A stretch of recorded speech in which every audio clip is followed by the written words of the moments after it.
We are live. Panthers are not live; they are dead.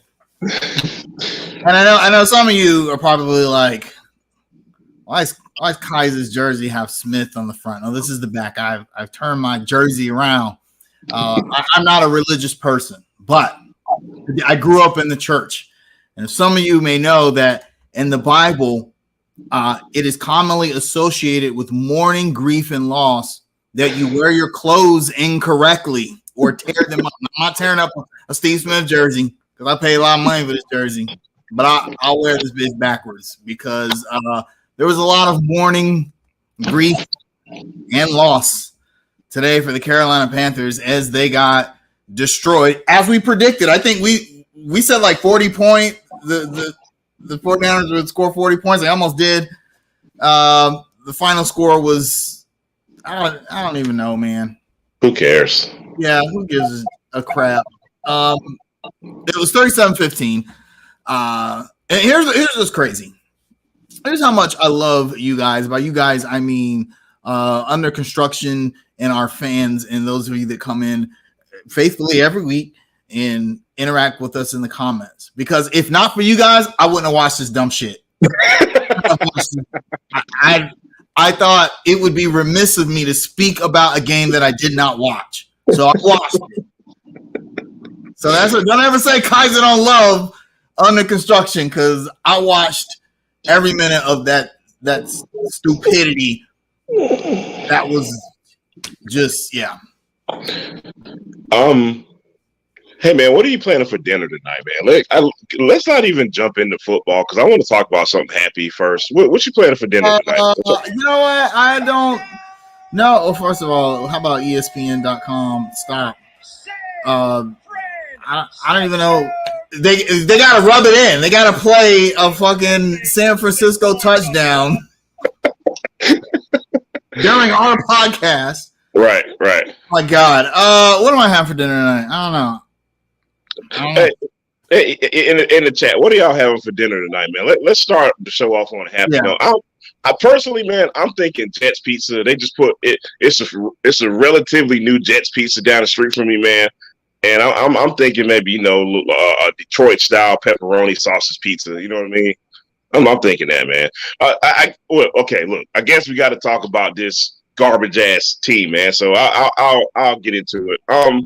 Just like you said, man, it's exactly it went exactly how I expected it to go.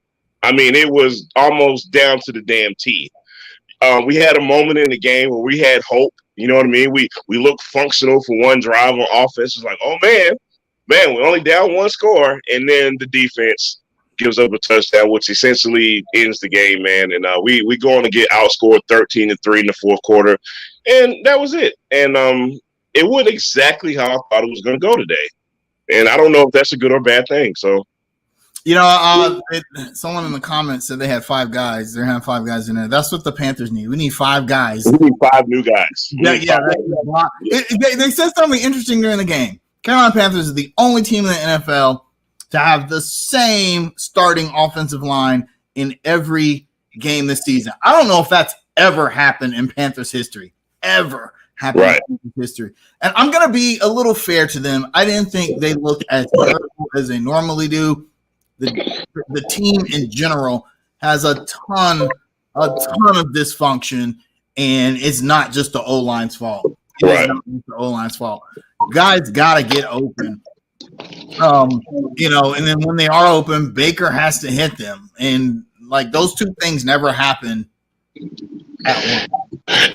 And not only – we come here and we put a lot of blame on the offense, which, is justified in a lot of ways. But the defense doesn't get a pass from me today because we were terrible against the run. Something called Wilson, 17 carries, 120 yards. Ironically, I dropped a dude from my fantasy team last week, and of course, he goes off today against the damn Panthers. Of course, Jimmy Garoppolo, 18 for 30, 253, which is pedestrian, but no turnovers, man. And I can't. I know that the offense continuously pushed the defense in bad positions, but at the same time, the defense had their chances to get them off of the field on third down. They had their chances to stop the run. CJ Henderson is horrendous. Cut this guy tomorrow for all I care. So I don't know if I'm going to give the defense a big pass today, man. I'll give them a pass only because Frankie Louvu and Jeremy Chin didn't play. Right. They're clearly our two best defensive players, except for maybe Brian Burns. And Kaiser, to cut you off real quick, did you notice at a point in the game it felt like Garoppolo was going after Hartfield and Chandler a lot? So props to J.C. Horn for doing a great job on Deebo Samuel, and it was clear that the 49ers are like, okay, we got to do something so that J.C. Horn is not covering this guy. In the two plays, he scored a touchdown as soon as they ran some scheme in order for J.C. Horn to not be covering Deebo Samuel. And then J.C. Horn goes out of the game with an injury, and the game was over at that point, really, though. But I'll give the defense a little bit of a pass because when you miss a guy as good as Frankie Louvu and as good as Jeremy Chin, they're our best tacklers as well. They are our best players at stopping the run. They fill the gaps. They do pretty good in coverage on the back end. We were missing all those things today. But having said that, I feel like, the offense plays a little bit better, then we have a chance. The Panthers are only down one touchdown in the middle of the third quarter. And this was despite some interesting play calls from Matt Rule. Someone's got to explain to me, and I love analytics. But why do you go for 2 points in that situation? Yeah, I don't because getting the 2, okay, having 2 more points it kind of helps because now you're only down 6 at that point. Well, you're only down 5 points, yeah. But you still need another touchdown to take a lead even, and I just don't see the advantage. Okay, so the ball moved half a yard closer to the goal line. I don't know, man. And not to mention the play that you call to get the 2 points. A read option at the goal line? Really, man? Yeah. Whatever, man. Like they didn't know we were going to run Christian McCaffrey. Come on. Shout out to Queen City Hornets, man. Glad to have you back. Glad to have everybody on the chat today, man. Thank y'all for joining us, man. Help us out today because God knows we need it. So I was just lucky not to fall asleep on this damn game, quite honestly. Yeah, I'm gonna put this one on Matt Rule, and that may seem like a lazy take because it's popular to pile on Matt Rule. I think we're all here for it. I think we're all here for it. I'm looking at the talent on this team, and this is to me does not. Now I'm a firm believer in you are what your record says you are, but at the same time, talent wise, I don't think the Carolina Panthers are a 1-4 team. I just don't. Certainly not defensively. They're not. And when I go back and look at these 4 losses, a lot of them got Matt Rule got it. He got to eat that. He just does. But let me ask you. I want to specifically ask you about CJ Henderson, man, because there were some plays, dude, where come on, man, you got him on third down. You get a stupid penalty on the first one, and then you miss a tackle on another third down. Those were critical. Those are not just any old third down plays. You know what I mean? I'm talking about this is us getting the ball back with the chance to tie the game up. CJ Henderson's been bad all season, and I was just trying to give him the benefit of the doubt, but I don't know what the difference is between him and his previous stint in Jacksonville. I just don't know. I can't call it. Now, I will say that pass interference he got called for was an iffy call. That could have went either way. I'll give that. I didn't feel like that was a good call. I felt like that was a good play in the ball. But for the most part, it was clear San Francisco was picking on him. If you got a player on defense, the other team is picking on him, you got to do something about that, man. Bad sign. Should we give PJ a shot for now until Donald can play? I'm going to say no. Because I feel like you went all in on Baker. Maybe you didn't really go all in. We didn't really give up anything for him. But getting Baker Mayfield to me kind of says, okay, this is our guy. So you got to roll with that guy. I don't think PJ Walker is going to translate to wins necessarily. Same. So, to me, man, that question is us hopping back on the hamster wheel. It's the same hamster wheel, dude. It's how much you can go back to what last season and the season even before that. Hey, man, we need to see what such and such guys. Hey, man, we need to see what Kyle Allen got. Hey, we need to see what PJ Walker has. It's the hamster wheel. The only way that the Panthers are going to get off the quarterback hamster wheel is just to continue to lose, draft high, and get your guy. Other than that, I'm not interested in going out and getting free agent guy off the couch. I'm not interested in getting any more castaways. I'm not interested in playing any more bench guys. Just ride this terrible ass season out, man, and get your guy. I'm tired of the hamster wheel. I'm over it. Do you think the players have given up? I don't, especially the defense. And listen, ironically, when just our sister Carolina Blitz, when she's interviewing these players and she's asking, they'll come out and say, "Hey, we're still behind Matt Rule." Brian Burns, one of the leaders on this defense, still says, "Hey, it's on us." Chris McCaffrey came out last week, one of the leader on this team, said, "Hey, coaching doesn't absolve bad football." So these guys, for whatever reason, they're still backing up Matt Rule, man. Yeah. Look, I kind of agree with that statement by CMC in that coaching does not absolve bad football, but you also have to put your players in the position to play good football. And sometimes Matt Rule doesn't do that. For instance, a lot of times you're down 20 points or 18 because of a penalty, only because San Francisco's kicker got injured. You're down 18. 4th and 3. And you're right outside the red zone. 7 minutes to go in the game. Right. You gonna go for it or you gonna kick a field goal? Now, I'm not a mathematician, but I know that being down 10 is better than being down 15 late in the game. And to your point, and I'll say I mean Matt Rule. Matt Rule just went the analytical route and went for 2 on another possession. Yeah, so exactly. It really didn't make sense. Yeah, you did not go for it in that instance. That was just such a odd call right there. I don't get it because, okay, so you don't get the touchdown. Big deal. You're still down 18 points. That was odd. I have not watched the post-game press conference. I'll try and watch it tonight because I'm sure that somebody asked him about that decision to kick the field goal rather than go for it.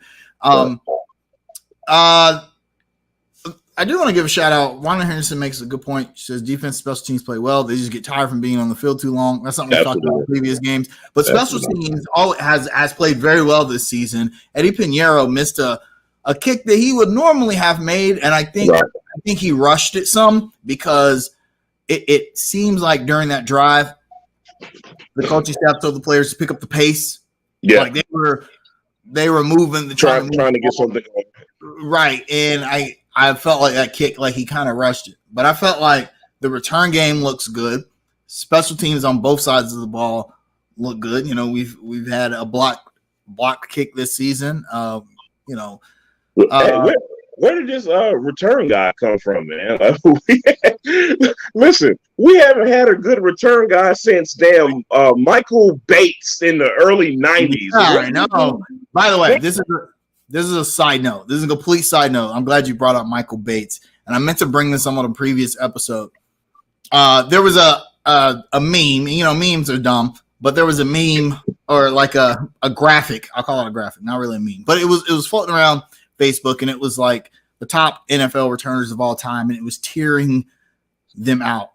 And it was maybe like 20 guys on the list, and Michael Bates was nowhere on that list. Now, Michael Bates has more NFL All-Pro selections than any other Panther in history, with 5. He's got 5. I'm not Pro Bowl, All-Pro as a returner. He is on the 90s All-Decade kick return team. He is one of the best kick returners in history, and the guy won an Olympic bronze medal.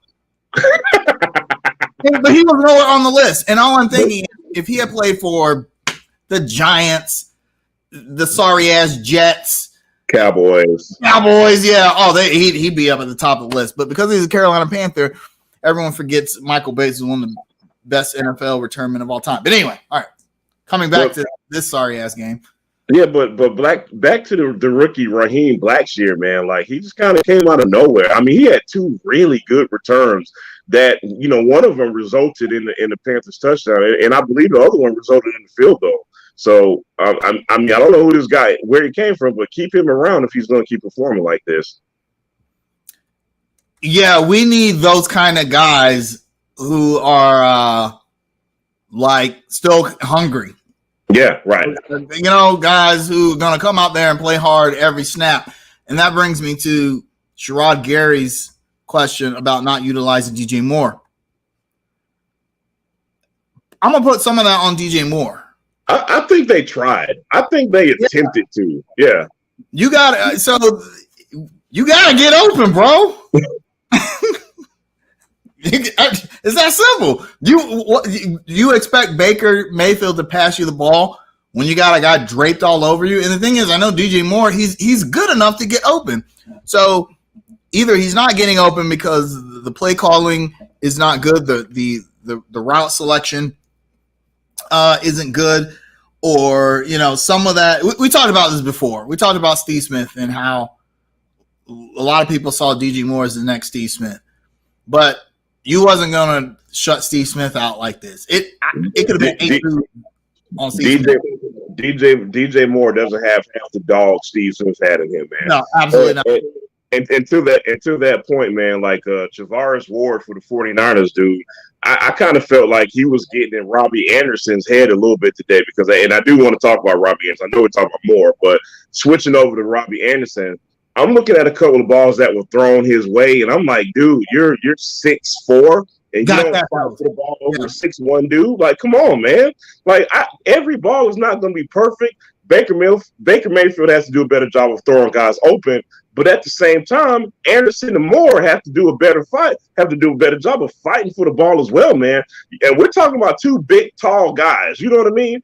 And I don't see that dog in either one of those receivers. No. Man. I don't know if it's frustration or not, but I saw Steve Smith. Some of y'all will remember this. Catch a pass in double coverage, break his arm while catching the pass, and still scored. And waltz into the end zone. Just like right. And looked at his arm like, damn, that's broke. Like that joint hanging there, and still did a little touchdown celebration. Nobody on the Panthers is doing that. Nobody. No. None of our guys. DJ Moore, if you want, I'm not saying DJ Moore needs to be Steve Smith. He needs to be DJ Moore. We know he's good enough to be. And if it's the play calling and the route running, then he needs to. Someone needs to say that. Maybe it could just be, the Panthers locker room. They like to keep things close to the vest. They don't want things getting out. But bro, it's making you look bad. So yeah, right. And I think it also goes back to just the entire offense being dysfunctional at this point. I mean, we've questioned the routes and the route running, and we've questioned the play calling, and we've questioned everything, and it all culminates to the offense still being very dysfunctional. And ironically, I still believe, at least the last 2 or 3 weeks, in my opinion, the offensive line is even playing better. So you can't really blame them too much. I think they're getting some continuity. I think they're a lot better than what I thought they would be at this point in the season. So we really can't blame the O-line. I'm looking at McAdoo. Of course, we're looking at Baker Mayfield, and I'm looking at the receivers. Like, figure something out, man. Yeah.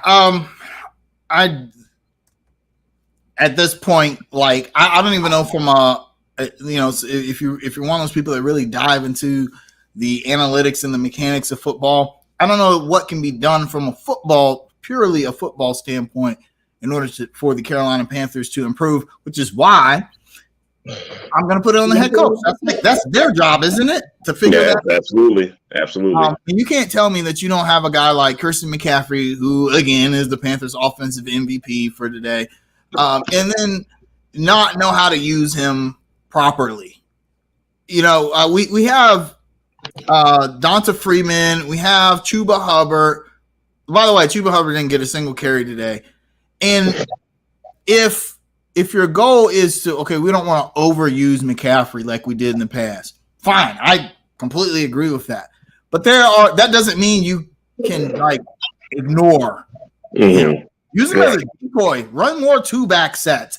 Split him out wide and have Chuba in the background, because now the defense has really got to think, oh shit, what do I got? San Francisco did that and scored a 32-yard completion after doing that. And it's like, wow, why can't we do that? And speaking of that it's like two opposite ends of the spectrum when it comes to coaching. I'm not gonna say fan, but I think Kyle Shanahan is one hell of a coach. He's owned us since he's been with the 49ers. We have never been able to figure out Kyle Shanahan, okay? And I'm saying this because the guys that he has, maybe this sounds like a homer, but they're not nearly as talented as the guys that we have on our offense. Right. It's weird because the Panthers came out some years ago and said, hey, we're going to work on the defense first at the expense of the offense. Fans didn't like it, but I feel like they've built a pretty solid defense. Like they did what they said they were going to do on defense. But if you look at on paper, if you look at the offense, Baker Mayfield, Christian McCaffrey, DJ Moore, Robbie Anderson, that's not a bad core offensively. At all. Not terrible. I feel like that's good enough compared with the defense that we have to be better than 1-4. Right. But it goes back to coaching, and it goes back to a quarterback who can get those guys the football. and simple as that. And speaking of quarterbacks, man, Baker Mayfield had an interesting game today, and I say that because I could kind of tell that those batted balls were in his head a little bit today. And I noticed a couple of those throws, man. He was kind of late on some of those throws. And what I mean was, he'd see his first read and he doesn't let the ball go because he's probably thinking about those batted balls. And by the time he does let the ball go, it's too late. He's either getting hit or the receivers cover. So I give him an A for effort, but at the same time, it hurt us. And he took 4 seconds today. So, this is gonna make people mad because a lot of people don't like it when you bring up this person's name. But from a purely statistical standpoint, Cam Newton's last 2 seasons are better than Baker Mayfield's last 2 seasons so far. Last season and this season. You can make it out whatever you want, but from a pure statistical standpoint, Cam Newton played better during his stint with the Patriots and his short stint with us last season than Baker Mayfield did with the Browns and so far with us. I'm not saying bring Cam back. I'm just saying that's an interesting statistic there. Hey, Kyle, if you can, man, highlight Sherrod's comment. He's saying that there's some rumors that Rule and McAdoo are not on the same page. I've kind of seen the same thing, and I absolutely believe there's a lot of validity to those rumors, to tell you the truth, man. Think about our jobs. How many of us in our professional careers know somebody that is above us in the hierarchy that we think we're better than? We're like, I know I could do. We do it all the time. Those of us that have managers are like, I do a better job than my manager could. I know I'm smarter than this motherfucker. Yeah, that's this. Ben McAdoo, truly, he's probably like, hey, man, I took the Giants to the playoffs. I know I could take the Panthers to the playoffs, but Matt Rule, I don't know. I think to answer your question again, Sherrod, I think there's a lot of validity to that. Absolutely. Yep. Yeah. Let's look at the box score real quick. Everyone sucked. Who's your offensive end?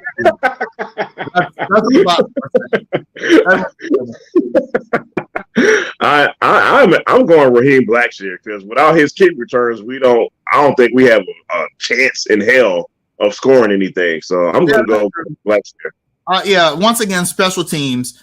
Even though Eddie Pinheiro missed a kick, he still was 3 for 4. Eddie Pinheiro should not be kicking 4 field goals in a game. But anyway, Johnny Hecker, 3 punts, only 3, but for 154 yards. Hecker is the MVP. 67-yard long. Our special teams is the best special teams I think we've had maybe since Michael Bates was on the team. Isn't it funny that the worst offensive team we had now has the best special teams that we had a long time? Crazy. That's crazy, man. Yeah, defensive MVP. However, I'm gonna say Damian Wilson played a great game. Yeah, you picked mine. Yeah, 7 solo tackles, 9 total, a sack, 3 tackles for a loss, and a quarterback hit. That's pretty good from your linebacker. I felt like he had a good game, and I felt like Brian Burns had a pretty good game as well. It just wasn't enough. You don't have Luvu and Chin on the back end to clean things up and stabilize things. You're going to be some rough sledding, especially when the San Francisco 49ers were committed to their rushing attack. Right. Their running back, Jeff Wilson, this was his 4th straight 100-yard rushing game. So I got to think that all week in the Panthers film room, you got to think they'd be thinking, okay, we got to stop this guy right in 100 yards. We got to do something. Okay. And they didn't do that. The MVP is the dumb fans that still went to the game. Yes, all 3 of you. Y'all are the real MVP. Yeah, it was nothing but red in the stands, which we talked about last week about how it would essentially be an away game for the Panthers. Hey man, how do you feel about that, man? How do you feel about the takeover, so to speak? Yeah, I mean, generally, I don't like it because it's our house reasons. But like, why would you go to this game if you're Panthers fan? We've said this before. Like, why would I, get my jersey out my closet, put it on, go pay $50 a park, go walk a mile to get to the stadium, go stand in line for 45 minutes? Why would we do all that? Why? Yeah, why would I do that to see the Panthers get eviscerated 37-15 and play poorly in general? Now, granted, I think that the 49ers are a better team overall than the Panthers, and I would not have expected the Panthers to win this game. I thought they would. I would have hoped they would have looked a little bit more competitive, though. That's really all you can ask of them. And they didn't even look competitive. And it's funny, man, because I have that hope every week. Like, I just hope that we can just keep it close and we get an entertaining football game, man. Even when we do keep it close, because we are a bad team, we find a way to lose. So, and that's what bad teams do. Do you think Matt Rule keeps his job this week? Yes. I'm tired of asking it every week. He will. I think he'll get it to the end of the season. Yep. And then that'll be that. Next week, Carolina Panthers actually continue our run through the NFC West. With another loss coming up. We fly all the way out to Los Angeles to play the Rams. Another 4:00 game. So these 4:00 games they're killing me, man. They're killing me. Last one of the season, I think. And we've talked at length about the schedule, how tough it is. The next 3 games: Rams at Rams, Bucks at home, at Atlanta, at Bengals, Falcons at home, and then at Ravens. Those are all losable games. The only ones that are winnable, like that stretch with like Falcons, Bengals, Falcons, you could get one of those. Yeah. Maybe even 2. You might get lucky. I don't think you can get all 3. You're probably going to drop one to Atlanta. But next week, predictions, like how bad do we lose that one? By the way, the Rams are a 70% favorite on ESPN. I'm not even going to look up the Vegas odds because. Yeah. So to add to that, they are coming off a loss today to the Cowboys. So they're going to be mad. So they're going to be angry. They're going to be angry. Matt Stafford has not played well. They got a lot of guys missing, to be fair. But at the same time, it's not going to matter. I'm actually going to predict a game that's going to look a lot like today's game, to tell you the truth. I think we'll have a moment in the game where we'll probably put ourselves in position to win, and will find a way to ultimately give up the game and lose it. And I kind of see it. Look, the Panthers are a hamster wheel. It's the same thing every week, and I don't predict anything different next week, man. So as far as the score goes, I will say I think Matt Stafford gives us 1 or 2, but I still say they win 32-14. Here's what's crazy. The Rams are not the Rams that won the Super Bowl. They're right. not. They're not. Again, they got a lot of guys out, to be fair. To be fair, they got a lot of guys injured.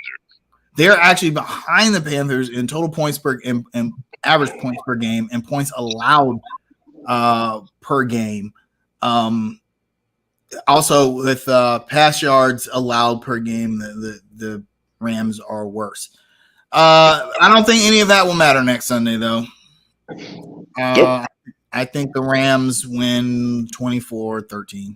And something to keep an eye out on. Probably need to keep an eye out for J.C. Horn's health, because he went out with a hip injury, which is typically something you don't really come back too quickly from, man. So let's keep an eye out on that. See if he plays next week.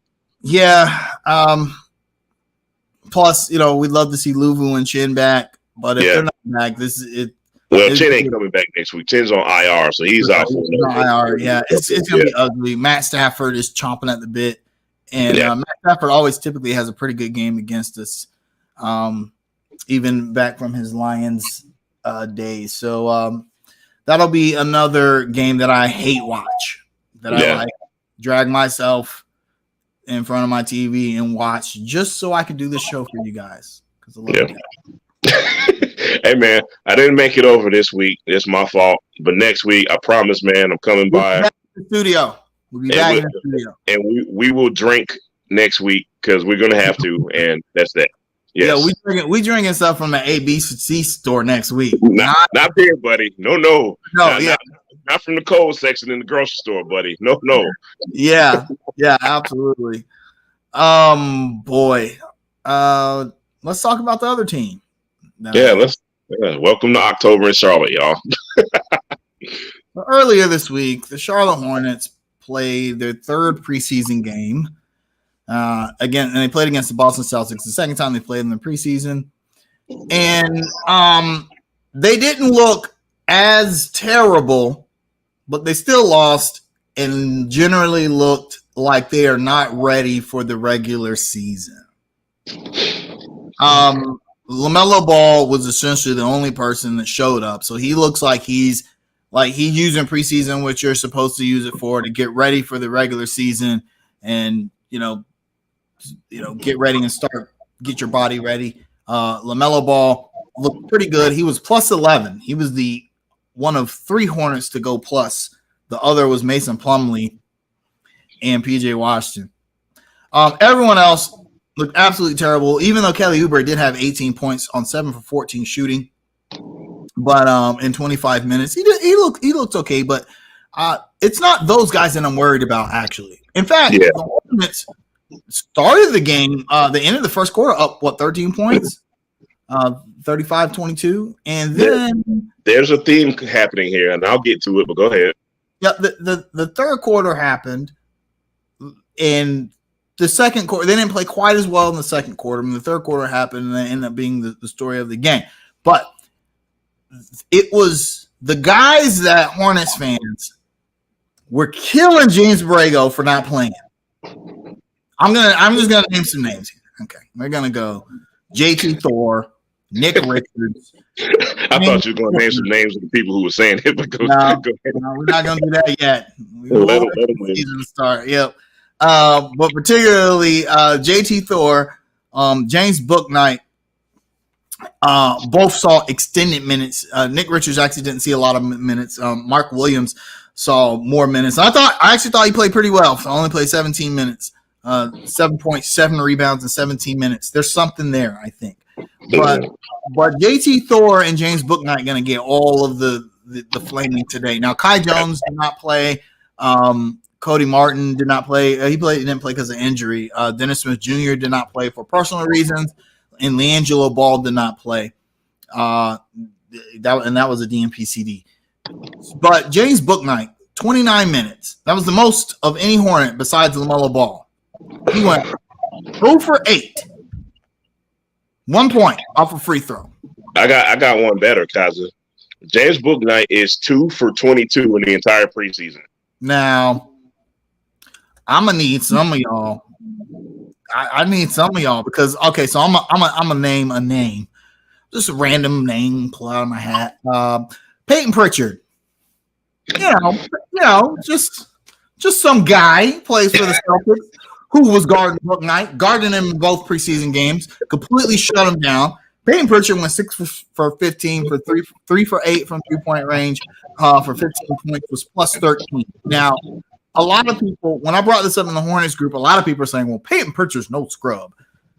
Okay, scrub is a strong word. This is the NBA. These are the best basketball players in the world. But if you're James Bouknight, you cannot let Peyton Pritchard outplay. If you are a lottery pick, you don't let some guy that was just picked up off the street do you like that. That's what the expectation is. Peyton Pritchard, right? And people are like, he got minutes. Peyton Pritchard averaged 12 minutes a game last season during the playoffs for Boston. 12 minutes a game. Look, man, I want to speak to a bigger point because here's a common theme that's happening with these preseason games, and Coach Clifford actually mentioned this as well. He's trying to figure out, his substitution patterns, and albeit with guys out. We obviously don't have Bridges. Hayward ain't playing. Gordon, Cody Martin ain't playing. Who else is out? We don't have our backup point guard is still in limbo because Dennis Smith Jr. is not out there. And these guys matter, okay? We're not talking about 4 scrubs not playing. We're talking about guys that get some pretty big minutes who are pretty important. So what happens is Clifford is trying to figure out different substitution patterns to cover those losses. When he's subbing LaMelo out, when he's subbing Terry out and PJ Washington, the experienced guys, the young guys are blowing these leads and not blowing the leads, but the leads are increasing once these young guys come on the court. Now, is it something to really alarm us because these guys are so young? I'm going to say yes and no. No, because it's the preseason. Yes, because you expect JT Thor. You expect Nick Richards. You expect, give me another young guy, James Bouknight. You expect these dudes to be a little further along at this point than what they are now. You know what I mean? We need those guys. If they're going to get minutes, they got to earn them, y'all. So it just goes back to these fans complaining ad nauseum. Why is the Thor getting minutes? How come Bouknight ain't get minutes? We're seeing because they didn't earn them. and that's kind of alarming. For everyone saying, well, Bouknight was a lottery pick and he shouldn't have to earn his minutes, I'm gonna point to these 2 preseason games. The proof is in the damn pudding. As evidence, yeah. I mean, you couldn't outplay Peyton Pritchard, dog, in 2 games. You are 2 for 22 in the preseason. 2 for 22. Now, to be fair, because we always are. I'm always about fairness. James Bouknight, and you have said this many times on this show, James Bouknight is not a point guard. Not a backup point guard, not a point guard. A primary ball handler even, and that should not be his role. Whereas in the preseason, we've seen him as a primary ball handler a lot. Yeah. He doesn't have – he's got decent handles, but he doesn't have – point guard skills. Right. He doesn't have those general skills that you need to be a primary ball handler, get past your guy, find other players. He doesn't have that. So it's almost like, remember when Malik Monk was the backup point guard for the Hornets his rookie season? And it was a disaster. Yep. This could be that. And we know Steve Clifford has a history of doing that. I think he wants to find a way to get Bouknight minutes. But here's the problem. In the regular season, Cody Martin and Gordon Hayward will be back. And Dennis Smith Jr. is going to be back. Yeah, that does not leave it. First of all, LiAngelo Ball, I know you guys love him, but he's probably going back to the G League. I just don't see space. He'll be in Greensboro. Yeah, I don't see space for him on this roster. Right. You're going to have, Kai Jones, Gordon Hayward, and Cody Martin, and Dennis Smith Jr. are all going to be in the main rotation. Where does that leave minutes for? But now Bouknight will be in the main rotation. But where does that leave minutes for him? Because you know what, Kaza, I'm going to tell you something, man. If we get to the regular season, and you know how like we got frustrated with Borrego when he used to go to the Terry Rozier's the backup point guard moments. Yeah. Now, if he does, if Clifford does this same thing with Bouknight, and we see Bouknight and Martin on the court together, I don't want to hear complaints from any fan ever again, because that lets me know that Steve Clifford, he's gonna ride James Bouknight out until he just can't do it anymore. You know what I mean? I feel like Clifford is really suffering through Bouknight to not kill his confidence, number one, and to just ride him out and see, hey, what do we have with this dude? If it were me, if it was unprofessional coach Jamal, Dennis Smith Jr. is my backup point guard, and that's it. And Bouknight's going to have to fight it out with Cody Martin for that backup 2 position. But yeah, no, I don't think we're going to see that. Absolutely. I mean, Kelly Oubre is going to be your 6th man. Rozier starting, obviously. And then you know, Cody Martin can play. He can play 3 positions. We've seen Cody Martin be a primary ball handler before. Now, granted, that was in James Borrego's offense, and I don't think that Steve Clifford would want Cody Martin being the primary ball handler. But I do. I wouldn't want to see that again. Yeah. But still, though, I just don't see a lot of minutes for Bouknight, and I think this could be Clifford experimenting with ways to get Bouknight minutes. Right. And it's just not working. Something's gonna have to give here. I don't know. It's the preseason, so I'm trying not to make a big deal out of all this. Same. I feel like, you know, if you look over at the other side, the Boston Celtics, you know, guys like Derek White. No one's saying, man, Derek White's playing terrible this preseason. I mean, Derek White had a SportsCenter highlight against LaMelo Ball. You know, Jaylen Brown's playing okay. Grant Williams playing okay. Even Noah Vonleh. My God, 14 and 13. Really? Noah Vonleh. Someone I always felt like the Bobcats gave up on too early, personally. But someone who I was very high on when we drafted him. Hey, my name's Jamal. I was wrong, but I was very high on Noah Vonleh. I was happy with that pick. Yeah, so that's what I'm saying. On the Celtics side of the ball, now granted, they were in the NBA Finals. They are a better team, but there doesn't seem to be much drop off for them. But Kaza, let me cut you off, man. You know what really impresses me about Boston? It seems like they've built a program, and here's what I mean by that. We can talk about, you know, the Jaylen Browns and the Derek Whites. We know those guys, right? But the Sam Hausers and the Justin Jacksons and the Peyton Pritchards, those guys look good again. For God's sake, Blake Griffin was hitting shots against us, man. And the turning point in that game was Justin Jackson coming out of nowhere, hitting 3 straight threes. That was the difference in the game. I say that to say, I want the Hornets at some point in my lifetime. I want to say, man, we just got this guy off the street, but he still can make an impact on the game. And that's what our young guys are not doing. We're not there yet, obviously, and I want us to get there at some point. No, yeah, we're not there, but I mean, you know what causes that is consistent coaching staff. Yeah, and no doubt. Regardless of how you want to paint it, the Hornets took a step backwards. I don't mean that in the way that Steve Clifford is not as good of a coach as James Borrego. I actually think he is, but you have 4 years of a coaching philosophy and some semblance of consistency, and now you replace that, but you keep part of the old coaching staff. You know, and I was thinking about this watching the Boston game. I wonder if that was a mistake on the Hornets' part, keeping much of the old coaching staff, because it indicates to me that, okay, maybe it was the players that said, hey, you know, we just don't like JB's whatever, right?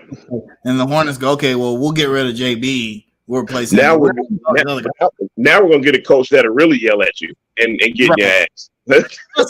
Has that ever worked where in the history of any professional sport where the players say, we don't like this coach, and they get rid of him, and the new coach is installed, and the players love him, and everyone's successful. Not that I know of. No, not commonly. Maybe with the Hawks 2 seasons ago. Yeah, it was well documented. Trae Young didn't like Lloyd Pierce. Right. And they made that decision very swiftly, and it looked like it paid off for him, quite honestly. I hate to admit that. But that season it did, but the Hawks haven't been really any better. Well, look, they got DeJounte Murray this offseason, buddy. So when you want to talk about when other teams make moves, I put it in context, and I don't get mad. You know what I mean? Because I understand why they did and we don't.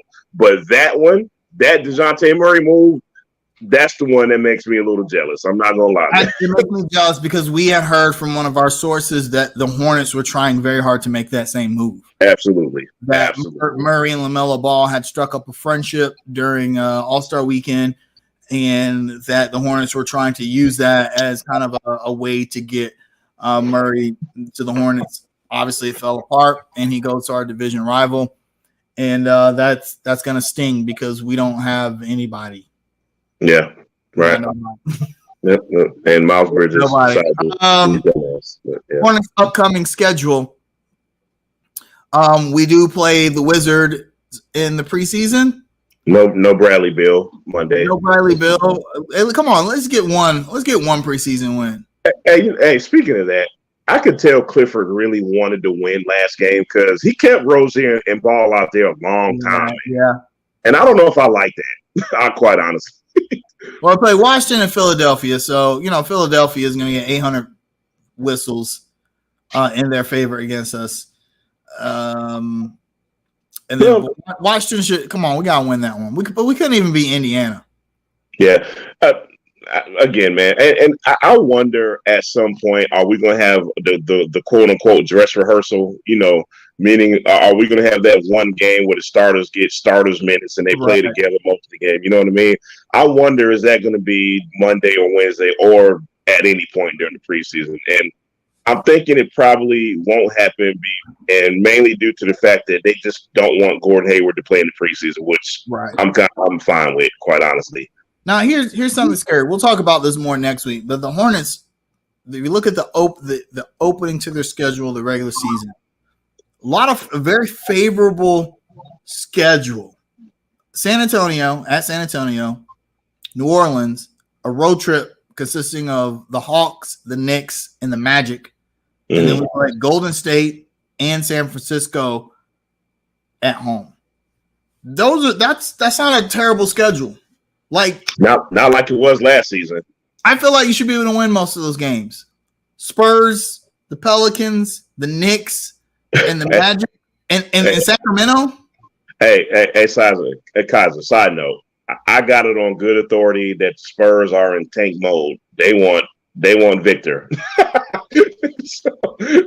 so you damn sure better win the game against some of these tanking teams. Listen, man, let's inject this real quick because it is going to matter when it comes to the Hornets. I do want to inject this real quick. Victor Wembanyama is so good that you actually have owners around the league who are talking about the value of their franchises going up if they draft this guy. Why am I bringing this up?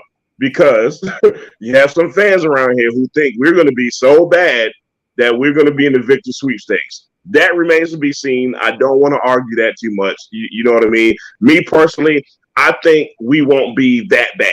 I think we'll be right on the outside looking in. We won't be deep enough in the lottery to have a chance. But back to my original point. We're going to play a lot of teams who are not interested in winning. And I'm interested to see how we handle that, man. Yeah, that would suck. It's going to make us look a lot better than we are. Exactly. Missing I get mad when I think about Victor because he's going to go to some undeserving franchise. Absolutely. And he's going to change them around. Yep. He's going to completely turn them around. And you know where he's going to go? He's going to go to Sacramento. And then you're going to have people like, man, Charlotte ain't even as good as Sacramento. Man, no, yeah. Man, I've been a Kings fan since Chris Webber, man. Oh man, our predictions are too right sometimes. I'm kind of afraid of that one really coming true. Yeah, I mean, okay, here, you know what's gonna be crazy? His first game against the Hornets is gonna sell out. Yeah, he's gonna score 40. Yep. Yeah, and every time he like shoot it in Cody Martin's face or something. See, I told you, man. Cody Martin, man. God. Oh, the luck of the Charlotte Hornets, man. It never ends, dog. I swear. We gotta essentially pull Orlando. You got those of you who are older will remember the sheer luck the Orlando Magic had in the draft lottery back in the 90s to get Shaquille O'Neal with the first pick and then get Anthony Hardaway the very next season. Now, to be fair, the Charlotte Hornets got lucky. We got Larry Johnson and then Alonzo Mourning, the number 2 pick the next season. I don't think we'll ever have that kind of luck, not again. I think the curse of George Sanders is over this team. Too. I don't know. I mean, you had Larry Johnson and Alonzo Mourning, and then the Magic get Shaquille O'Neal, Anthony Hardaway, end up going to the finals. And honestly, neither team has been that lucky. I guess maybe Dwight Howard. Yeah. By the way, good segue into our shout outs. Shout out to Dwight Howard because on a recent podcast, on Steven Jackson's podcast, somebody asked him, was it Matt Barnes maybe? Maybe. Or Steven Jackson, one of them. Yeah, asked him. Matter of fact, it was Steven Jackson because I remember his reaction, but go ahead. It made me want to say, shut the hell up, Steven Jackson. I wouldn't say that to Steven Jackson because he might punch me. But they asked him, what is the most underrated place city you've been? And to his credit, Dwight Howard thought about it and said Charlotte. Yeah. And everyone was like, oh my God. And then Steven Jackson was kind of like, oh yeah, I could see that. No, shut up. Shut up. No, because you talk so much shit about this city. Any chance you get. I don't want to hear it. I don't want to hear it, Steven Jackson. But Dwight Howard was like, there's actually a lot you could get into in Charlotte, which could mean a lot of things depending on. I didn't know how to take that. It sounded real creepy when he said that. Man, there's a lot of things you get into in Charlotte. I was like, you know what? Let me leave that one alone on this. That's why I'm gonna leave Mark left. Dwight Howard was like, yo, bro, let's go hang out. Bam, busted for cocaine. Now you up. Wow, that's coincidence. The coincidence, maybe? Shout out to Dwight Howard. I'm going to shout at our rival city, Atlanta. And this is not because I think that I do think Charlotte is better than Atlanta, but Atlanta has a lot of because it's a higher profile city, despite being roughly the same size. They are privy to a lot of things that Charlotte is not. However, they are typically regarded as like the black city. And typically, every time a black person, black people, we go through these walks of life where wherever we are, it's just not working for us. It's where do we go? America. We go to Atlanta. Man, I'm moving to Atlanta. We go to Mecca, Atlanta. Yeah, we go to the Mecca, Atlanta. A video came out. I'm not sure of the date of this video. I don't know how recent it was, but I just saw it recently, in where Ryan Coogler, like the famed Hollywood director, who directed Black Panther, only made $1.2 billion. Right. A video came out in which he was detained in handcuffs and placed in the back of a car by the Atlanta Police Department. Well, him, a friend, and his nanny were all detained, handcuffed, put in the back of a police car because he went to the Bank of America, by the way, to make a cash withdrawal of $12,000 to pay his nanny. And because he didn't want attention drawn to the fact that he was going to be walking out of this branch with $12,000 cash, right? He wrote a note to the teller asking that she make the withdrawal discreetly. He gave the note to the teller. She talked to her manager. They called 911 and said they believed that they were being robbed. Please show up, arrest Ryan Coogler, his friend, and his nanny for making. Oh, by the way, he also provided the teller with his debit card and his driver's license. So he gave her a note, his debit card, driver's license, said, please make this withdrawal discreet. I don't want people knowing that I'm walking out with $12,000 cash. They call 911, cops show up and detain him. That's Atlanta. Also, this another story that recently came out. Former Atlanta mayor Keisha Bottoms was recently denied entry into a restaurant, a prestigious Atlanta restaurant at the mall, because they said she was wearing leggings, and that went against their dress code. By the way, the damn former mayor, really, y'all? Yes. They're at a mall. So she was like, and she even said, I was within the mall dress code, so I thought that I could go into this establishment, you know, because I used to be the mayor of the damn city. I used to run the damn town. Yeah, okay. That's Atlanta. That's the Mecca. That's the Mecca. So ironically, my shout at is at our city of Charlotte. Oh, yeah. Let me tell you what. By the way, we are no better. Okay. It's still the ghosts of dead slaves on Bank of America. I'm just. Let's not go there today. Here's my shout at to Charlotte. So there's this event, you know, us black folk, Kaza, we love some white parties. Man, ain't nothing like a good white party when it comes to black people, right? So the most infamous white party, which is entitled Dinner en Blanc, was scheduled to be in downtown Charlotte. And at the very last minute, Dinner en Blanc sends the patrons of Dinner en Blanc an email that says, hey guys, we can't do it in Charlotte today. You're going to have to go to Gastonia, to a baseball field, to have Dinner en Blanc. Now, why am I shouting out Charlotte? Something tells me that the Taste of Charlotte, who was in town the same day, said, you know what? We are Taste of Charlotte. We're not going to have y'all black folks in Dinner en Blanc downtown at the same time as Taste of Charlotte. Now, let me be clear. I do not know the logistics of this whole fiasco. I don't know the money situation. I want to be very clear. However, the optics tell me that if you have an organization that has to send its patrons an email at the very last minute that says, hey, we got to move our event to Gastonia, that lets me know that Charlotte, you let Taste of Charlotte kick out these people who already had their event reserved for town. And listen, I clown Dinner en Blanc a lot. It's not my type of thing. That doesn't matter. At the same time, fair and unfair is just that. And that is completely unfair to those people who paid good money to attend that event to now say, hey, take y'all ass to Gastonia now. City of Charlotte, do better. That is very whack, man.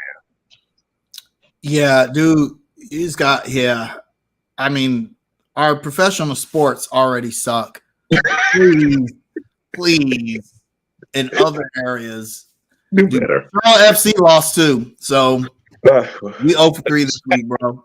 Hey, but you know, man, shout out to Charlotte FC, man. They gave us a really good inaugural season, man. Yeah, they get it past. You know what I mean? They get it past. And to Charlotte, there are a lot of Charlotte FC fans. Like I'm in all the Charlotte FC Facebook groups. I never post though, mainly because I'm not knowledgeable enough about soccer. I feel like to really like make but a lot of people are mad that they're not good, and it's like, bro, what are we expecting after the first damn year? Stop it. It's like. It's the inaugural season of an expansion team. What the hell? What are y'all doing? Like they would have never survived in 1988. They would have survived in 2008, let alone 1988. Right. Yeah, absolutely. We're not entitled enough to be able to come down on Charlotte FC for not being good during their inaugural after season. Their first year. Y'all calm down. Yeah. Seriously. All right, man. All right. That's our hour. I got nothing else for this last 30 seconds.